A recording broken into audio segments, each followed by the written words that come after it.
नमस्कार दोस्तों, आज हम देखेंगे तुलसीदास की काव्यगत विशेषताएं। काव्यगत विशेषताएं हर कवि की पढ़ना और समझना बहुत ही महत्वपूर्ण होता है, क्योंकि परीक्षा में अगर कोई भी कवि लगा है तो उसकी जीवनी जैसे महत्वपूर्ण होती है, वैसे ही काव्यगत विशेषता भी बहुत महत्वपूर्ण होती है। तो हम सर्वप्रथम तुलसीदास की भक्ति भावना देखेंगे, क्योंकि उनके काव्यगत विशेषता में हमें उनकी भक्ति भावना सर्वप्रथम ऊपर दिखती है। क्योंकि जैसा कि हम रामचरितमानस में देखते हैं, रामचरितमानस में उनका भक्ति ही भक्ति है, और वो एक ऐसी उनकी रचना है जो आज 500 वर्ष से अधिक हो गए हैं, उसके बाद भी लोगों के घरों में उसका पाठ होता है। तो आप समझ सकते हैं कि उनकी जो काव्यगत विशेषता में भक्ति भावना है वो कितनी ही प्रमुख है। तो आइए शुरू करते हैं। सर्वप्रथम भक्ति भावना। तुलसीदास के काव्य की प्रमुख विशेषता है भक्ति भावना। उनकी भक्ति दास्य भाव की भक्ति थी। वे अपने प्रभु राम के प्रति पूर्ण समर्पित थे और राम को अपना स्वामी और स्वयं को उनके सेवक मानते थे। हम एक दोहे के साथ इनको समझेंगे कि क्या सच में वो दास अपने आप को मानते थे और उनको स्वामी मानते थे राम जी को, या नहीं। तो हम यहाँ पे उदाहरण देंगे। सेवक सेव भाव बिनु भव न तरियु उगरी, अर्थात वो कह रहे हैं कि मैं सेवक हूँ, मेरे भाव है तुम्हारे लिए कि मैं तुम्हारा सेवक हूँ। राम जी को वो कह रहे हैं कि मैं आपका सेवक हूँ और मेरे जो भावनाएं हैं उनको मैं आपके ऊपर समर्पित कर रहा हूँ, आप मेरे स्वामी हैं। अब उनकी दूसरी विशेषता देखते हैं। तुलसीदास की दूसरी विशेषता है समन्वय की भावना। तुलसीदास की दूसरी विशेषता है समन्वय की भावना। तुलसीदास के काव्य में समन्वयवादी भावना दिखाई देती है।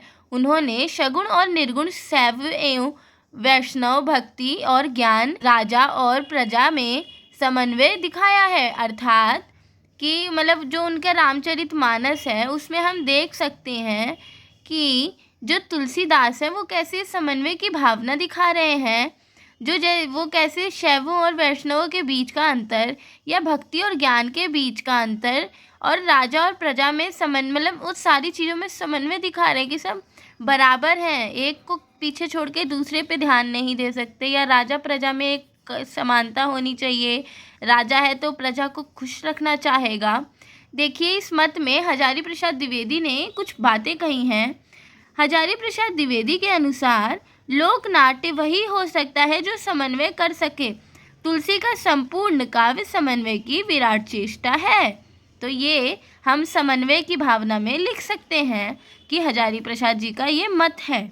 आगे देखते हैं मर्यादावाद। हम तुलसी की रचना में मर्यादावाद देख सकते हैं। उनकी, जैसे कि हमने देखा, रामचरितमानस सबसे महत्वपूर्ण है। मैं आप लोगों को रामचरितमानस का इतना वो एग्जाम्पल इसलिए दे रही हूँ क्योंकि वो हर कोई जानता है। और उनकी एक और रचना है विनय पत्रिका, और ऐसी उनकी कितनी सारी रचनाएं हैं, उसमें उन्होंने मर्यादा दिखा रखी है। जैसे कि तुलसीदास का रामचरितमानस मर्यादावादी भावना से भरपूर है। इनके अनुसार जीवन में कितनी भी विपत्ति क्यों न आए, मनुष्य को मर्यादा का पालन करना चाहिए। अच्छे मार्गों, सत्य वचन और ईश्वर में आस्था रखना चाहिए। अर्थात कभी भी हमें मर्यादा को लांघ कर आगे नहीं बढ़ना चाहिए। ये तुलसी जी की एक विशेषता थी। आगे देखते हैं सामाजिक चेतना। तुलसी ने जिस युग में काव्य रचना की वह मुगलों का शासनकाल था।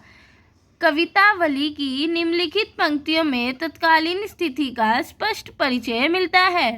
अर्थात हम उनकी जो रचनाएं हैं उसमें हम सामाजिक चेष्टा देख सकते हैं। हम इस कुछ पंक्तियों से समझेंगे कि क्या सच में वो सामाजिक चेष्टा दिखाते थे, चेतना थी या नहीं थी। तो हम पढ़ते हैं, खेती न किसान को, भिखारी को न भीख भली, बनिक को बनिज न, चाकर को न चाकरी, जीविका विहीन लोग, सिंह मान सोच बस, कहे एक एकन सौ कहा, जाई न कारी। अर्थात उन्होंने दिखा रखा है कि समाज में क्या हो रहा था।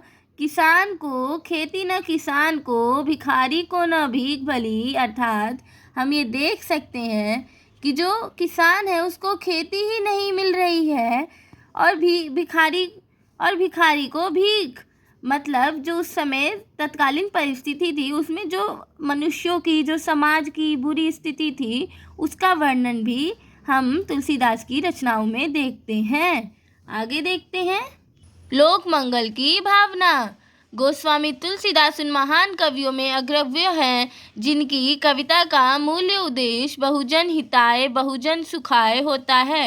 अर्थात बहुजन हिताय बहुजन सुखाय अर्थात मतलब सबका जो बहुजन है, जो हमारा जो समाज है, उन सबके हित में हो और जो हमारा समाज है उनके सुख में हो, क्योंकि वो लोक मंगल की कामना और भावना रखते थे।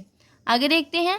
तुलसी ने अपने चरित नायक राम को आदर्श चरित्र के रूप में प्रस्तुत करते हुए लोक शिक्षा का विधान किया है, सबके मंगल की बात की है। अर्थात जो तुलसीदास की हम आखिरी काव्यगत विशेषता देखते हैं उसमें वो हमेशा लोक मंगल की बात करते हैं।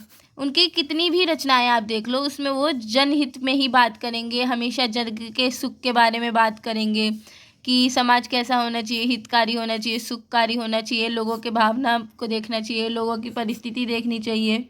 जैसे कि कबीर थे, उन्होंने भी सामाजिक चीज़ें दिखाई, वैसे ही तुलसीदास जी भी लोक मंगल की भी भावना रखते हैं, सामाजिक चेतना भी रखते हैं। और जो हमने आज पढ़ा वो इनकी काव्यगत विशेषताएं थी। तो परीक्षा में अगर तुलसीदास की काव्यगत विशेषताएं पूछी जाए या तुलसीदास के काव्य लिखने की क्या विशेषताएं थी, ऐसे करके कोई प्रश्न आ जाए तो आप उसमें ये उत्तर लिख सकते हैं। और अगर आपको वीडियो अच्छी लगी हो, मेरा समझाया हुआ थोड़ा भी समझ आया हो, तो कृपया वीडियो को एक लाइक दें और एक सब्सक्राइब दें। धन्यवाद।